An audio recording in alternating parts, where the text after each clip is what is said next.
Oh, I love this. I love this. He can't see out of his side window, but it doesn't matter because he's been to every event there is. And that's what he's telling the competition that Don Racine might be up against. Get out of my way.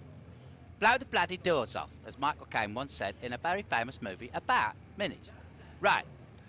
I'm going to move on and not be silly because I've got Maurice Merrick and Patrick Byrne joining me for this fun festivity to end the day.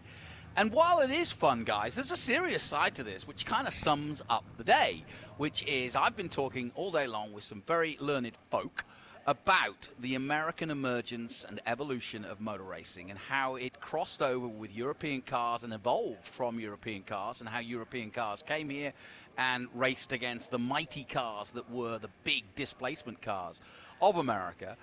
But this example of taking a Mustang and taking a Mini and racing them in the same race pretty much sums up all the attributes of everything, you were here earlier today, we've been talking about. Guys, I'll start with you, Patrick, because this is such a fun thing to do, but also, like I said, kind of a serious question mark, which is better, big displacement monster, big muscle cars, or the nimble Mini? Yeah, it's kind of been a fight forever, right? Yeah. So you have the high horsepower, a little bit heavier, and then you have the lower power to weight ratio of a Mini. So those Minis are going to be attacking under braking, and then those high horsepower cars are going to be taking off on acceleration if they can put the power down. And last time they were doing this, it was Laguna, which is a very different circuit, and I just got a feeling that my Minis might just actually pull one off here on this Laguna, on this Sonoma circuit. But let me ask you, Maurice, what do you think? What's your take on all of this? Well, I'm with Patrick in the sense that, the Minis can afford to brake much later than the Mustangs. It's interesting.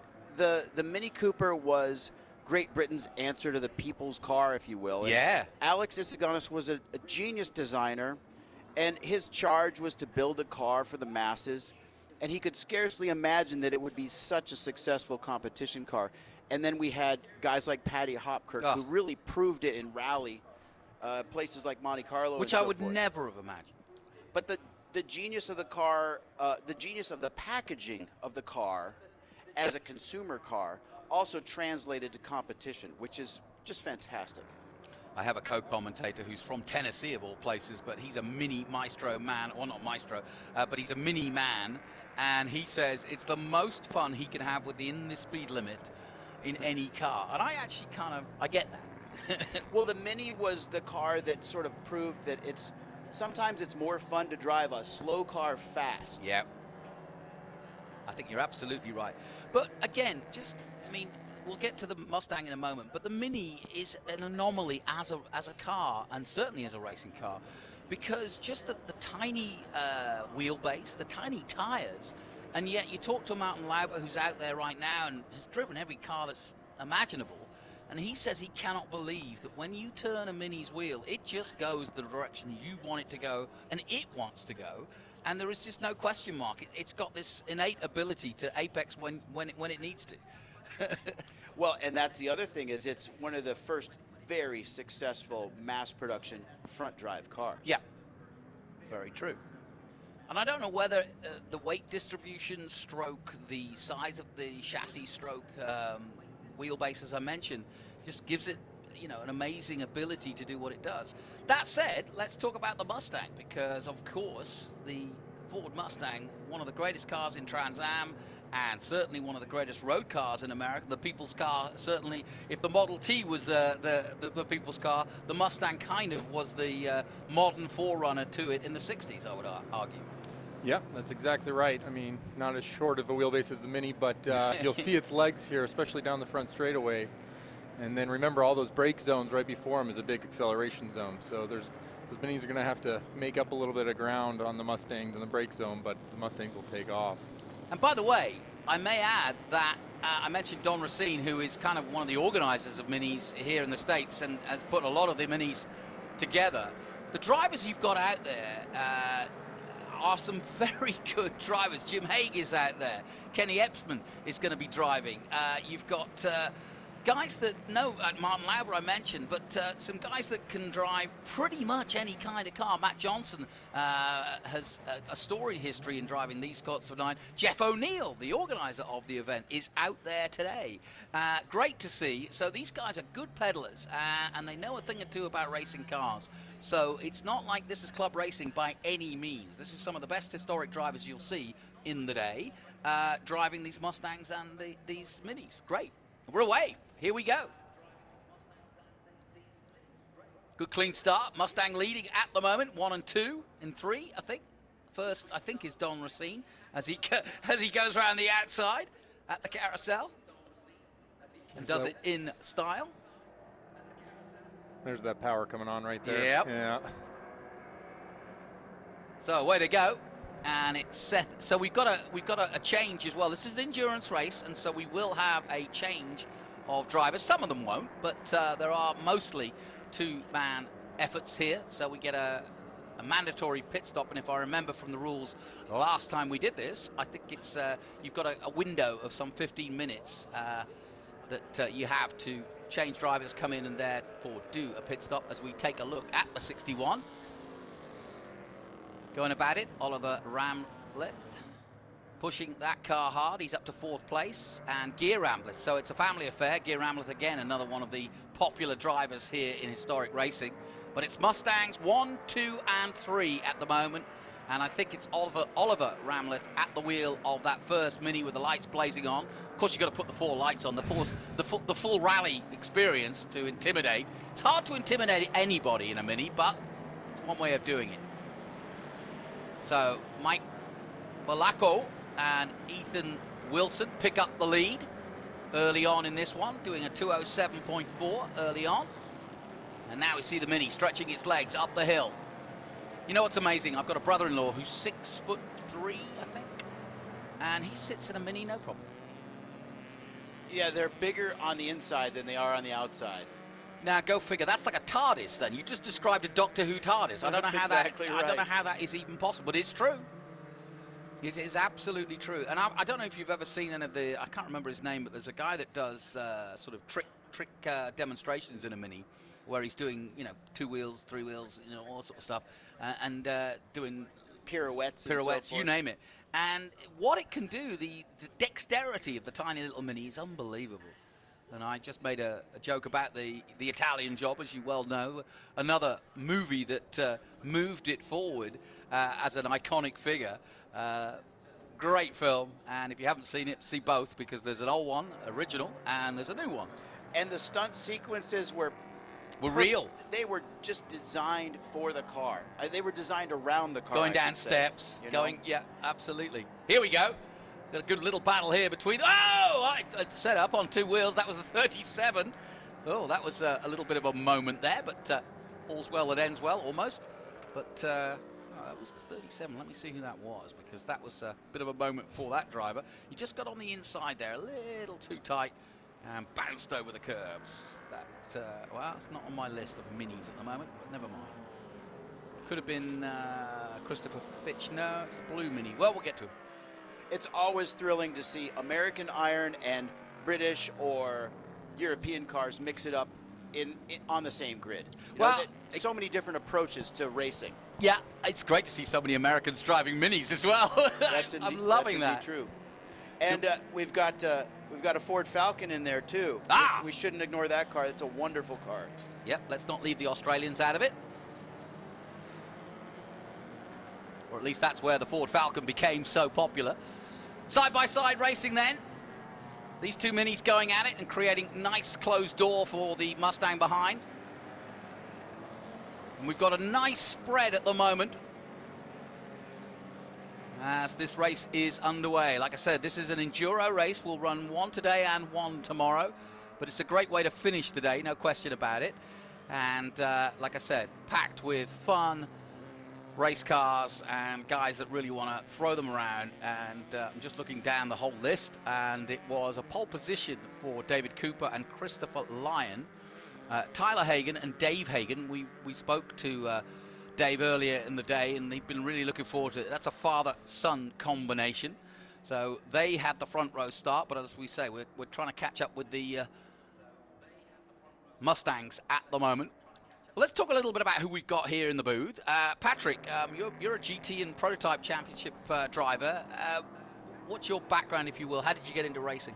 Yeah, that's right.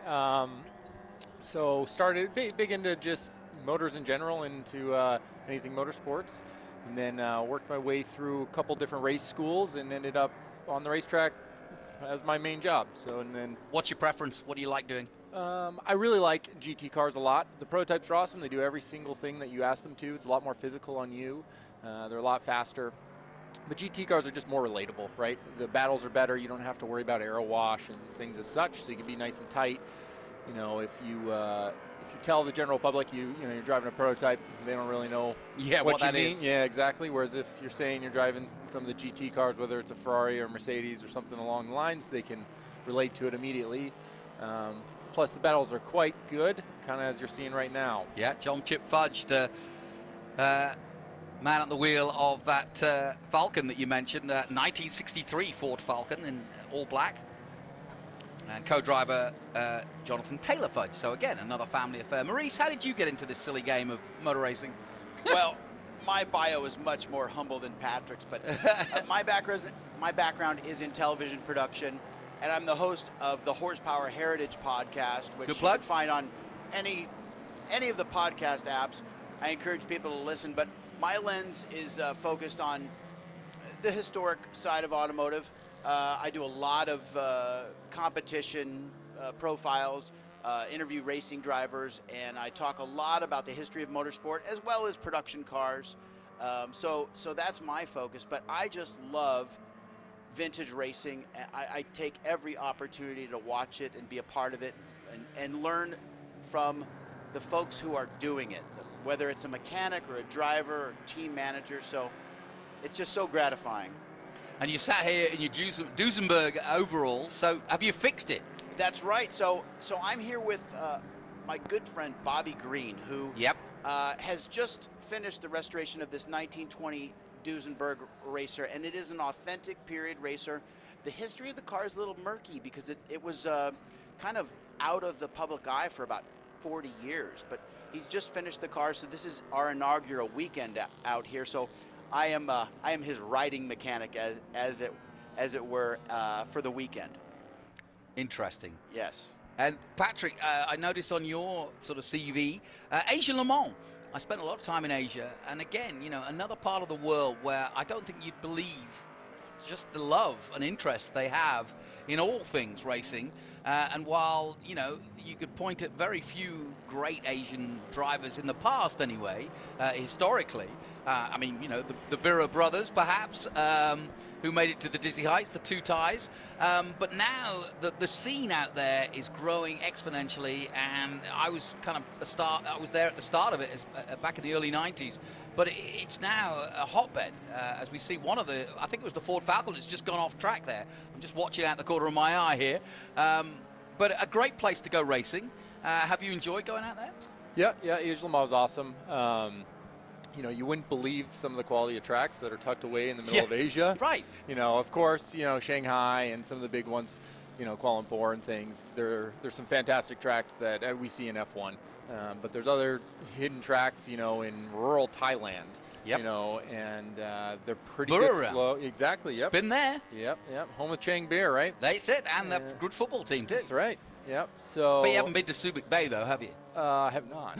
You've missed out a treat there. Yep. The Philippines. In fact, they raced there since World War II because there was an American air base there. So a lot of interesting cars. They even raced Trans Am out there. So who'd figure?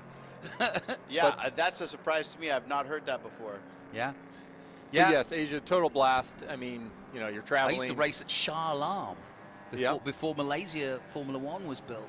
That was a great track. So, yeah, my days out in Asia, brilliant.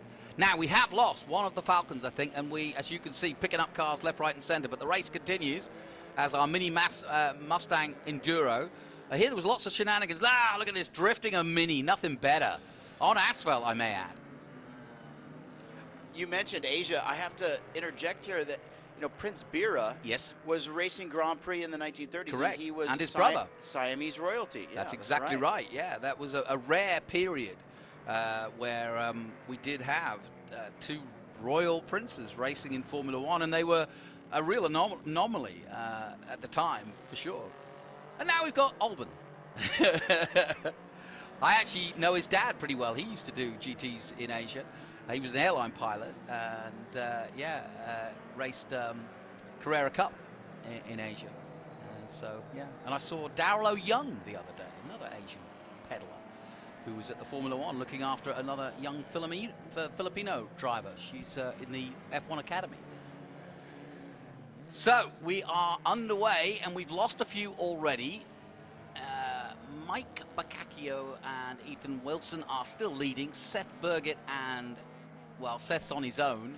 And we're under a yellow flag. Yeah, we are. We're under a safety car, in fact. Yeah, so we are under caution at the moment. That's why I'm kind of going through it. Jim Haig and Ken Epsman are in third place. Oliver and Gare Ramleth in fourth place. Andrew Waite and Martin Lauber in fifth. Gary Dreen and Chris Copley are in sixth in the 424.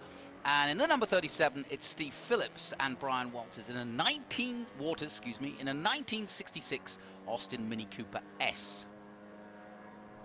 Now, there is some cars now coming. I can see a Mustang coming out of the corner of my eye into the pits. Now, whether this is a driver change or it's a forced pit stop, I don't know. But there's a lot of people down on pit lane. Like I said, there is a window, but I don't know if it's open yet. I don't think it is.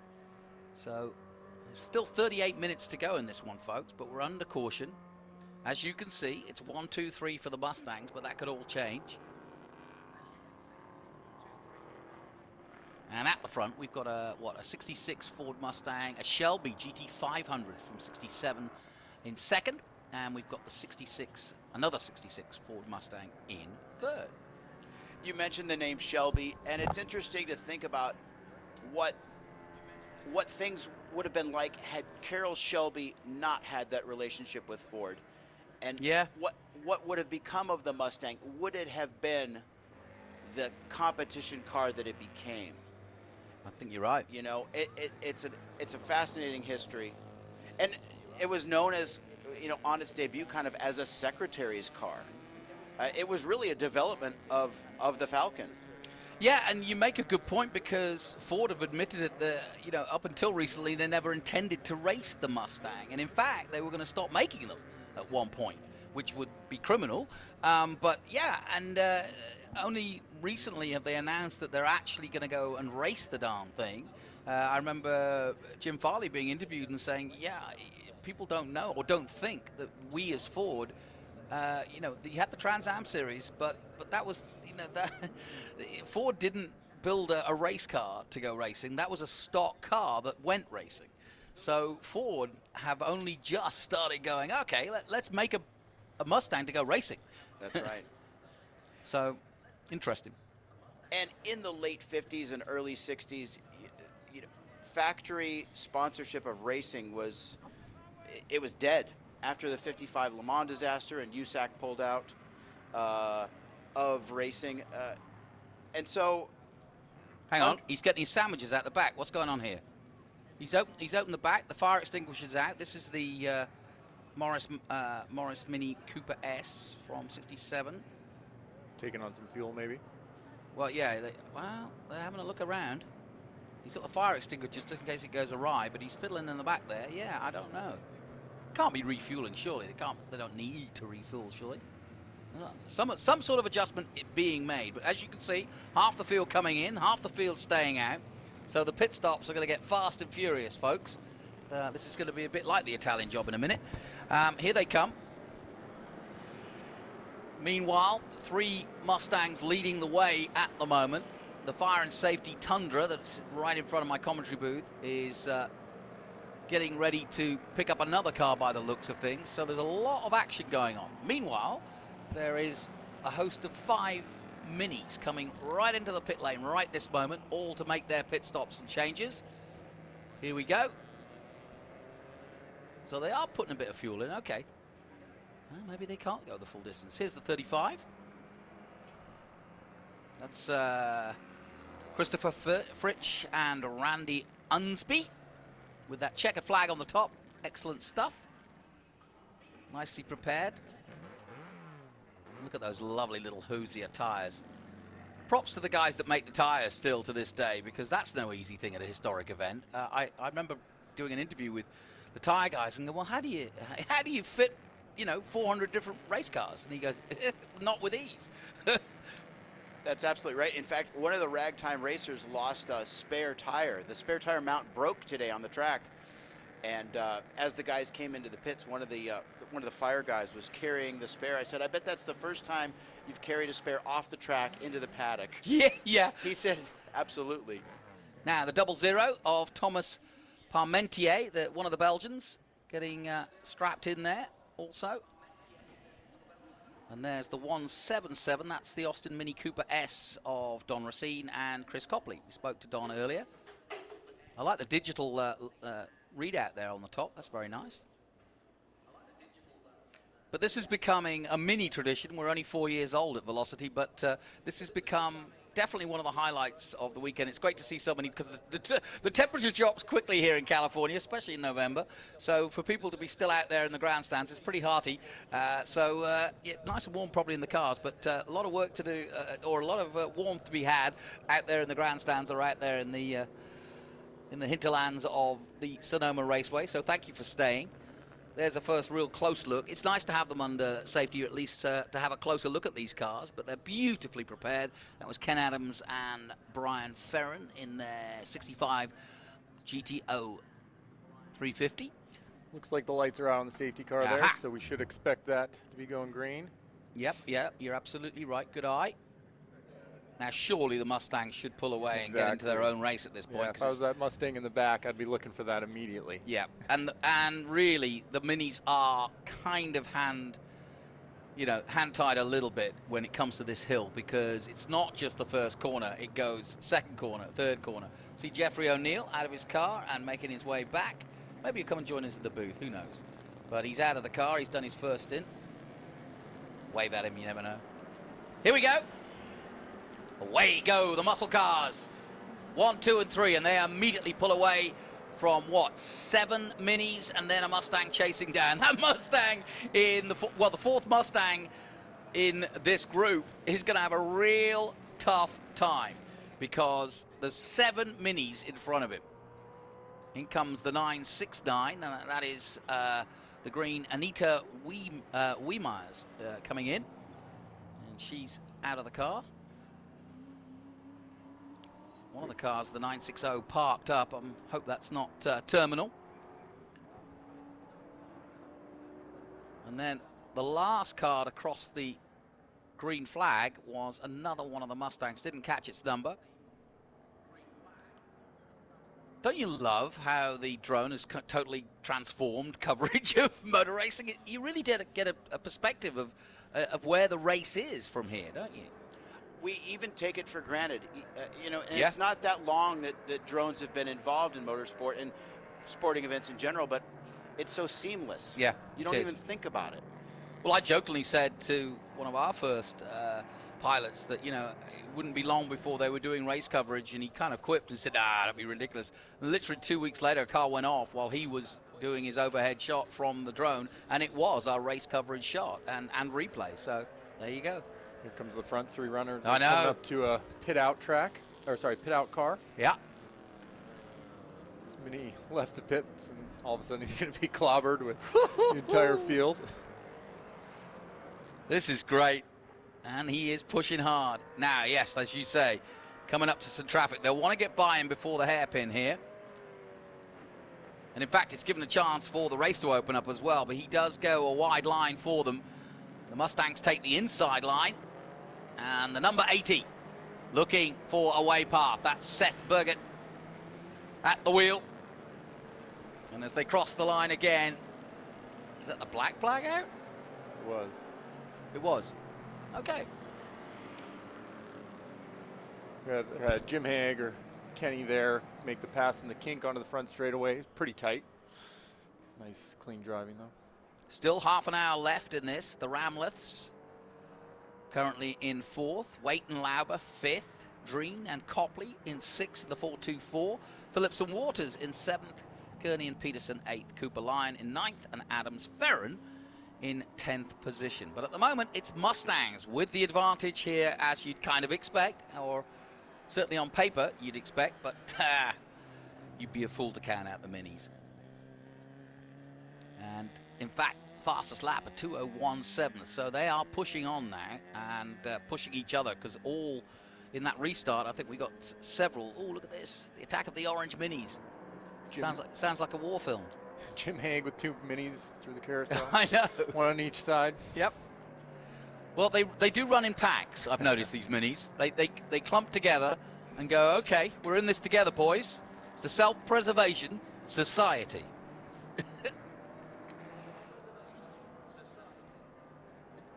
89 is the 1966 Ford Mustang in all black. That's Jim Hague and Ken Epsman. And they've had a busy day of both of those drivers. I raced wheel-to-wheel with them in the vintage of the HTA group. Yep. And they're very good. Yeah, very good drivers.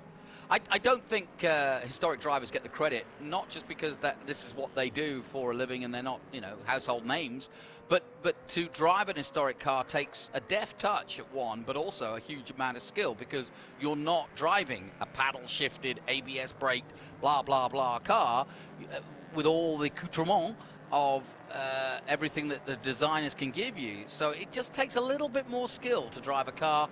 I remember talking to Pat O'Ward, who got a run at one of the Penske Trans Am historic cars last year, and almost blew it up, because he doesn't change gear with revs. He didn't know what to do. He was like, what am I doing here? Now, we've got all sorts of signs being thrown out. I'm looking out my window here. What you said also speaks to how important it was for the drivers of the day to be in tune with the machine. Yeah.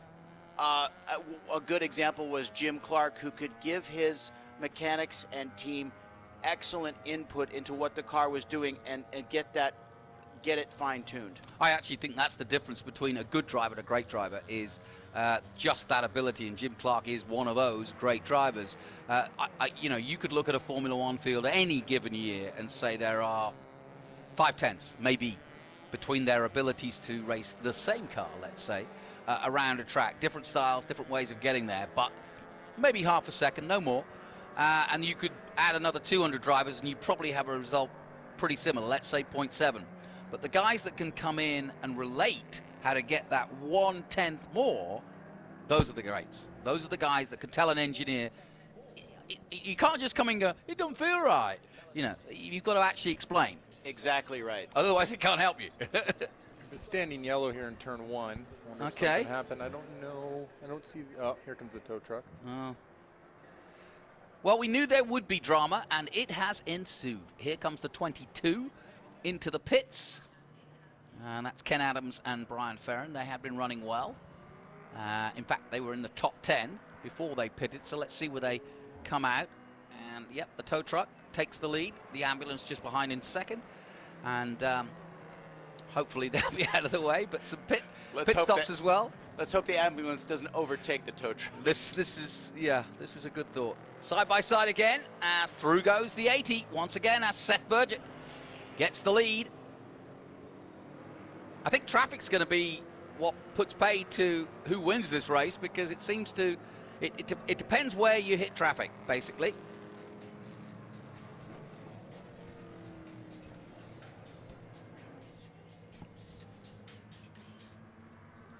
I thought you were going to do a little bit of a song and dance for us there, Patrick. I thought you were off then. Phone's ringing. 61 coming in. And that's the all-orange Gear Ramleth and Oliver Ramleth. So that should be Gear getting into the car. And I know both of you gentlemen, Gear Ramleth, very good driver as well. Very good. Yep. I'm so pleased that so many have taken the opportunity to jump in a Mini, because this is really great to see. Some really good exponents of racing. And there you go. Pure Minis. This is the lead Mini we're looking at before the pit stops, of course. So, as always, the Racine prepared all-orange Minis are dominating that side of things. The 61 and the 62 all in.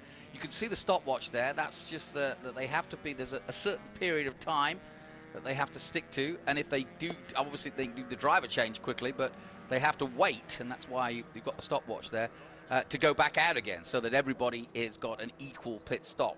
It's not a case of trying to do something quick, because you don't want to mess about. You want to have an equal stop, but everybody's got to go through that. It's mandatory.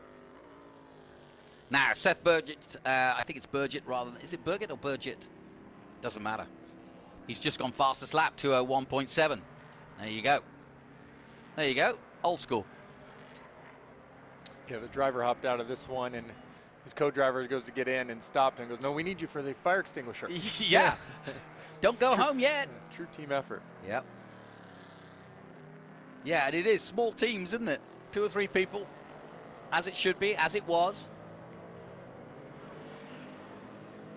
So it's America's stock cars up against the UK's stock cars. The Mini versus the Mustang, the mighty David and Goliath challenge that is our final race of the day. Group 10 we call it, and as you can see, we've got a recovery vehicle out on track at the moment, just trying to see what they're trying to recover. There's one Mustang by the look of it. That's okay, so the one truck that's at the top of 3 is more of a warning to say, hey, you're about to come across this. It's out of the way, though, so it shouldn't cause too much of a problem, and hopefully they'll get that local. And there's the ambulance. Well, he was going well, too, but both the Minis and the Mustang are a better pace. And a driver change, a driver swap for the 111. Ethan Wilson now will step up to the plate and jump in the car, and away goes Mike Boccaccio. It's one of the first Mustangs to pit. I suspect that they can take on enough fuel to last the 40 minutes total. So I don't think I'll see them refuel, but we'll find out.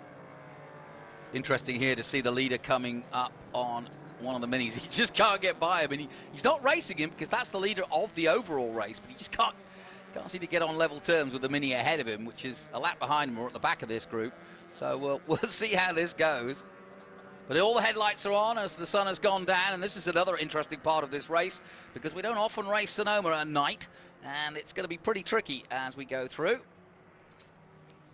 It's your second place car there. Yep. For the pit stop. That's Ethan Wilson, as I mentioned, getting in the car, getting the belts on. No rush, no panic because you're on a timer, so as long as you keep an eye on the watch, you're not losing anything.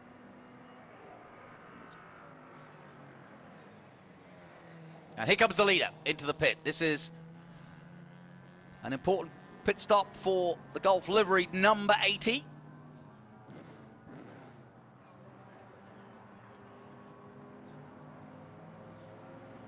Meanwhile, it's almost all systems go for the 111. All hands on deck as we get the straps tightened, get the radio contact in. That's Chris McAllister helping out there.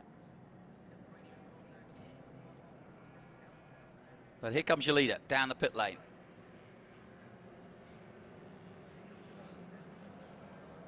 Now, this shouldn't be a driver swap if my timing monitor is correct.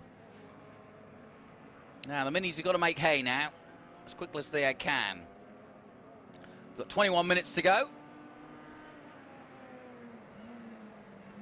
Not seen much advantage for the Minis yet. Like I said, they're going to have to get together. Out goes the 61 of Gear Ramleth at the wheel, and immediately passes another Mini. And the board changing fast at the moment. But the leader currently in the pits, and this is the opportunity for the others to catch.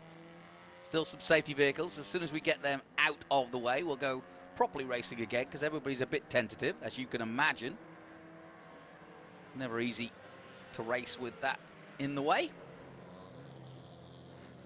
You know, as exciting as it is to see the cars at speed, the dedication, the passion, and all of the commitment is really demonstrated on pit row, right? I mean, these guys spend so many hours. What's the ratio of hours of maintenance and tweaking versus actual track time? Yeah, no kidding. You know, it's just so great to see. I agree. You really do see that, like you say, dedication. And at the moment, Mini leading, and we believe it is Don Racine's and Dennis Racine's little Mini in the 177 leading the way since Seth Burgett came in the 80. And he's now going to pass him. He's had his pit stop. Yeah, I'm pretty sure he's been in and out because we saw him come in earlier. So Mini retakes the lead, and it seems a long stop for the number 80. But of course, they're all 2 o'clock unless there's a problem of sorts. Now, this makes things pretty interesting. Oh, we've got the day glow out there now. Look at that. Yeah, he's got some LED lights in the car. LED blue lights on the Mini. Will that slow him down, or will it make him faster? I wonder. I would argue faster. Braking hard into the hairpin. Side by side. Oh, yeah, look at this. Fantastic stuff. 2 Minis side by side as they head towards turn 1. Something's got to give. Oh, great racing. So lights blazing as the sun has now definitely gone down here in California. Day 1 of Velocity Invitational. Oh, look, even LEDs on the 177. I like that. Just on the one side, though, or is it just my optical illusion? No, definitely on one side. Well, that's the only side that's going to pass the pit wall, so that's the only one that matters. I bet you fancy a go at this, don't you? Yeah, this looks pretty fun. Wish I was out there. The booth's really nice, but yeah, that's a pretty good draw. I'm with you. I'd like to be out there. Front wheel drive pulling them through those chicanes there. You see the rear braking loose, stay on throttle. Yep, absolutely.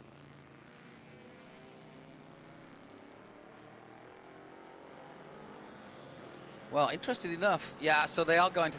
It's not a problem, but it seems a long time, and he's got a lot of catching up to do now. And so the clock ticks down. They're all got their iPhones and checking out to make sure that they're all within the right pit window. He just lost his place there, so we'll see if he can catch back up. I know he's just lost it, hasn't he? Because he was a lap down, was Don, and now he's going to be, yeah.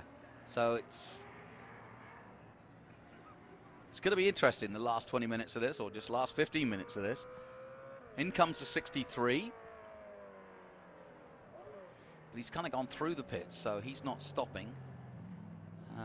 That's the 63 of David Cooper and Christopher Lyon.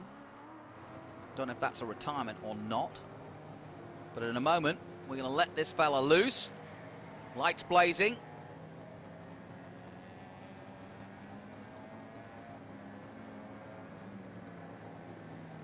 And this is the 67 Shelby GT500. No driver change here, so Seth's going to do the full stint. Looks like he's got his work cut out for him. You know, that's the pit stops bring in strategy, right? And so pitting under yellow really helps because you're out there. Yeah. You're not going as many laps down. So he's down all the way now to 7th. So he's got his work cut out for him. No kidding. Here he's off. And I said don't count out the minis. And here they are, leading again. But it is a Ford Mustang in second place, the 66 Ford Mustang. Ethan Wilson in the wheel of the 111 in second place. 39 seconds the gap between them. It's catchable in the 15:58 that we've got left on track. Let's see how he deals with the traffic. But I have to say, having watched the Racines go about their business with Mini over the last few years, they are pretty handy. Huge Mini interest in the States. It shocked me, actually. Texas, Arkansas, California, all big proponents of the Mini. They're cheap and cheerful. And it's an easy way to get into vintage racing. It is. I think you're right, absolutely right. And a lot of fun, too. I know from watching SVRA, HTA, all of these historic series, you know, the Mini Club, if you will, they just have a bunch of fun, you know. They just help each other, give each other parts, have a beer afterwards, share stories. It'll be the same tonight, and as it should be, you know. It's a real club feel. It's also really fun when you're out there actually competing because they're constantly lifting their back tires. So yeah. you see them down into turn 7 and around turn 2. That rear tire you know, comes up a foot or so off the ground. No question. It's the one thing that makes the Mini just so special, is that it's quite happily on three. It's quite happy on three wheels. Most cars would be out of control. Not the Mini.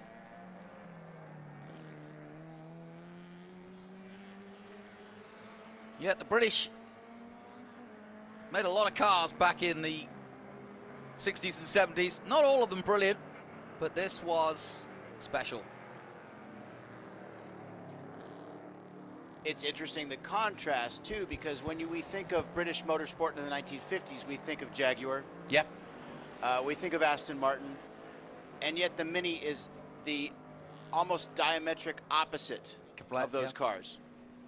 Yeah, you're absolutely right. And the truth, the same is true in Great Britain. You know, the Mini, all Mini races, you know, one-spec cars, it's huge. The fields are massive.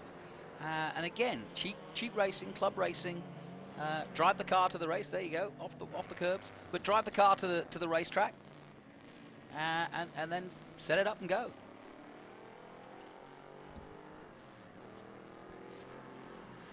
"13 minutes to go here, and enjoying every moment of this. As now, the previous leader was now down in 7th place in the number 80, so let's see what he can do. But right now, Racine leading the way. We're watching the gap come down. And across the line comes our leader. It's hard to keep up with, but the LED lights help.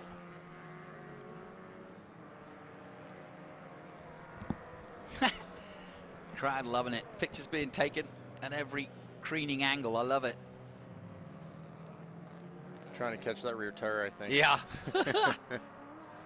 Now, here comes the 111. This is the second place car. Ethan Wilson pedaling that. He's got a bright green Mini in front of him. That's gone.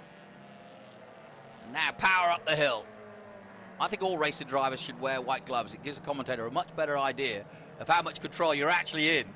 I saw a guy in Dayglow yellow gloves the other day, and I was like, look, you can see what he's doing. People don't give real kudos to just how much movement, whether it be deft or, you know, Adam Andretti, who I work with in Trans Am, always says he's got a pretty wheel. And when I first heard him say it, I didn't quite understand it. But what he's describing is that control of the wheel. He can tell a lot, and you can tell a lot from how much a driver uses that input and how much control, you know, and how well the car is set up and how much of an easy ride he's getting versus a tough day at the office. If you're fighting that wheel, as they say, it's a car that it's not in your control. Whereas if it's just deft movements and you're adjusting at every moment. You see Alonso, I love going on board with him, and he doesn't make any violent maneuvers, but the input is every other half second. Right, and if you look at vintage racing, you'll often see the in-car cameras will demonstrate how much the drivers are sawing at that wheel. Yeah, absolutely. And in fact, you know, if you do go to a race school, then you can probably, you know, talk to this, but you can see how much a driver is learning by just watching his input on the wheel, because you know how the car's set up, and if he's putting too much in, then he's not helping the car go fast. Absolutely. Speed at which they react, you know, I mean, if they're somewhat confused or so, they just kind of pause and the car keeps going, right? So yep. That's how you get your spins. You also have to be really careful, though, that it's not predictive. You don't want to induce anything. So you have some of these guys that are very, very fast with hands, but often they're inducing things as well. So you want to be reactive only. It's very tricky. Vintage racing, though, you don't really have an option. Well, Seth Burgett's just on the fastest lap of the race. He's currently 7th at 2:01.4, and compared to a 2:07, 2:08, and those in front of him, that puts him in good stead to break down that lead just a little bit anyway. Whether he'll get all the way back to the front is another question. I doubt it in my mind. 10 minutes to go. And 29 seconds, the gap between Ethan Wilson in second place and Dennis Racine leading the way. And Dennis is the Mini aficionado for sure. So let's see what will happen. But right now, Mini in the bird seat. And a delightful thing to watch. Yeah, it's great. It's great. Well, like I said, you know, on paper you'd say, well, of course the Mustangs are going to thrash the Minis. What are you talking about? But that's not the case necessarily. And throw a pit stop in there as well, just for good measure. There's a bunch of activity still on the pit lane as drivers checking out how their cars are going on, and got a great view here. Thanks for staying, folks. Great to have you both on the live stream and out there here at Sonoma. Hope you come back tomorrow and enjoy some more of this great Velocity Invitational. But we'll get down to the nitty-gritty. 9 minutes to go. The gap still just under 30 seconds. We have some of his brake lights here in the 111, or the front calipers. They're starting to glow a little bit. Mm-hmm. Well, that's another thing. It's all very well to have the power, but you've got to slow it down, too, to get around the corners. And then the brakes start to heat up. Luckily, this cool condition will help. But, yeah, I can see what you're talking about now. Absolutely, glowing heavily there. And eventually, they're going to be less productive than they were, right? That's correct, yeah. And there's a balance that we strike, right, in vintage racing in terms of upgrades and, you know, the technological factors involved, you know. Yeah, you can't put the latest Brembo IMSA brakes on it. Exactly. It's a good point. It is pretty cool, though, to see the engineering in time, you know, especially some of the really pure cars. I mean, they're really smart. I mean, you can see the different stages of those engineering coming along, and just you skip ahead 5 years, and it's huge amounts of engineering. Right, and it was born on the track, wasn't it? That's correct, yeah. No question. By people like Carroll Shelby, like you were talking about. Here comes your leader.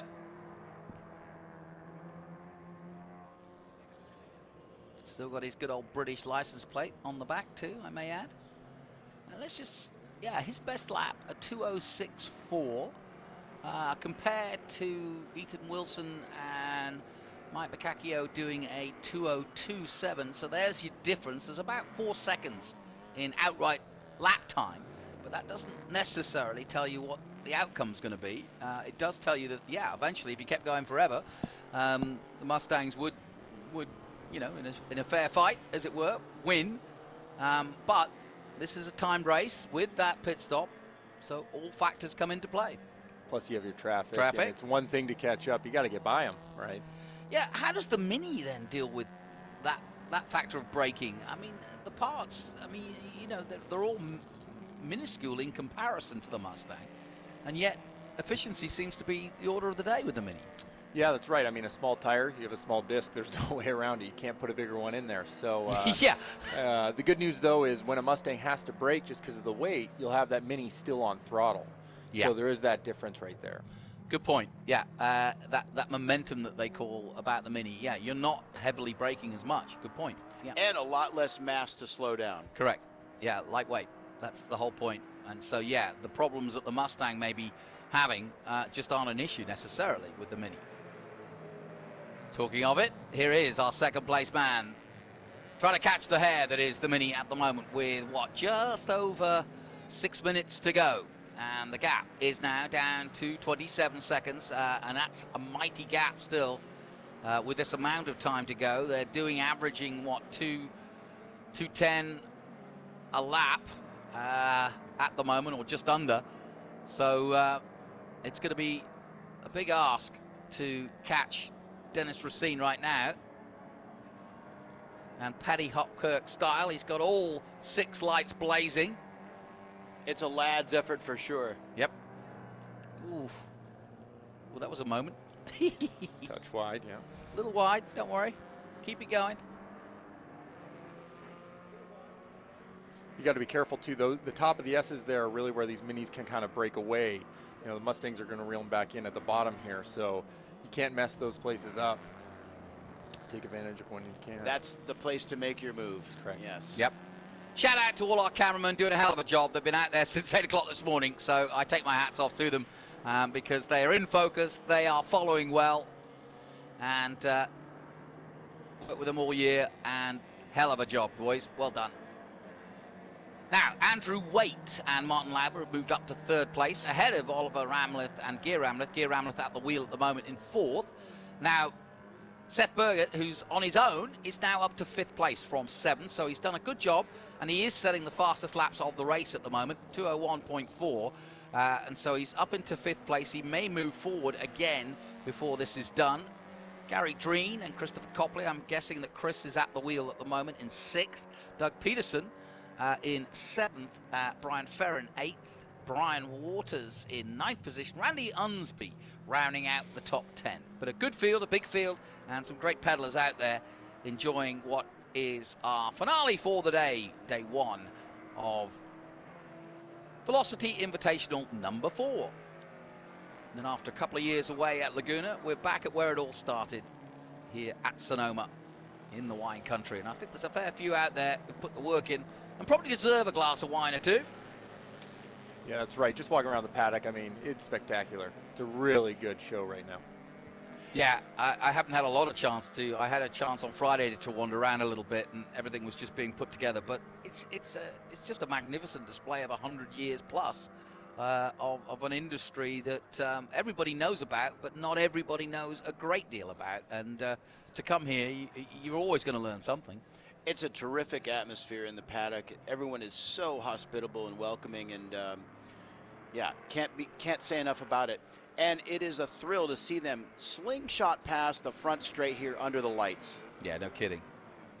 Well, we're down to 3 minutes, and Seth Burgett has got up to fourth place now, another fastest lap, and he's now honing in on a possible podium. But out front, it's Dennis Racine on his way to victory. The gap is 31 seconds, and I don't even think Fernando Alonso could catch that up in the time he's got, whatever he was in.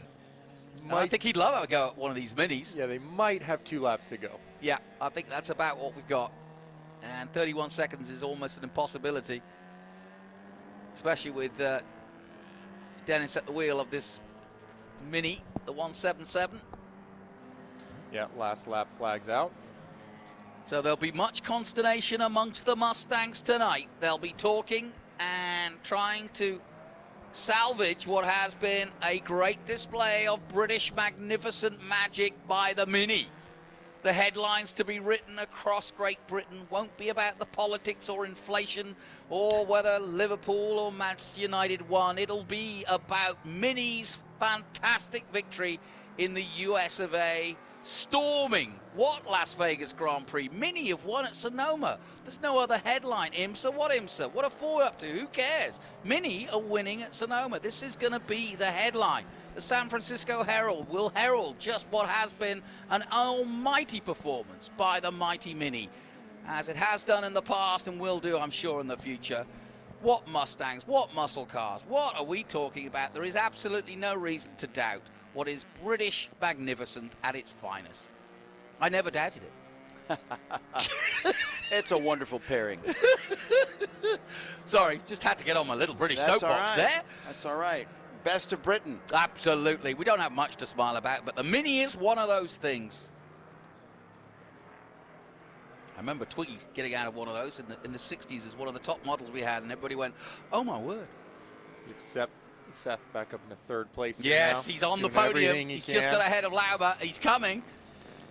Certainly is coming, and coming quick. I don't think he's going to have time to catch the Ford Mustang ahead of him, but the Shelby GT 500 from 1967 has made it to the podium, having led earlier on in the number 80.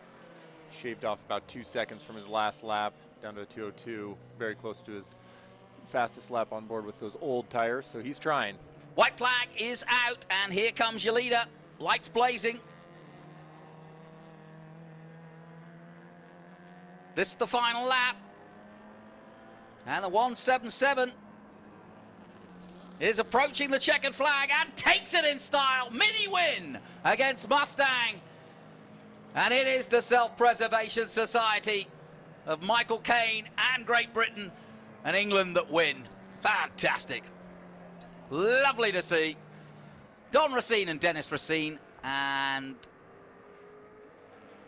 celebrations, I'm sure, for the Mini Cooper S from 1961. That's an old car.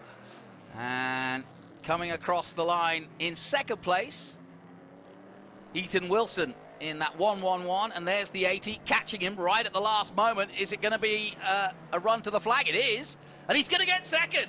Oh, what? This is whoo, nip and tuck. But Ethan Wilson just holds on. Birgit does take third, but only by a photo finish there at the end. So great finish, and that was a really good run. He got the fastest lap and went from 7th with 30 minutes to go to just lose out on second place at the line. We've had some really great racing, and I'm not going to get in that traffic jam in the next 3 hours. I'm going to stay here and talk to the mini-men. But it's been a great day. Have you enjoyed it, guys? Very much so, yeah. Absolutely. Fantastic event. Will you be out tomorrow? I will be. What are you in? So we'll be in a Mustang tomorrow, a 67 notchback in Trans Am. Good. So pretty good, exciting. And then I'll be in a split window Corvette, as well as the Greenwood Corvette.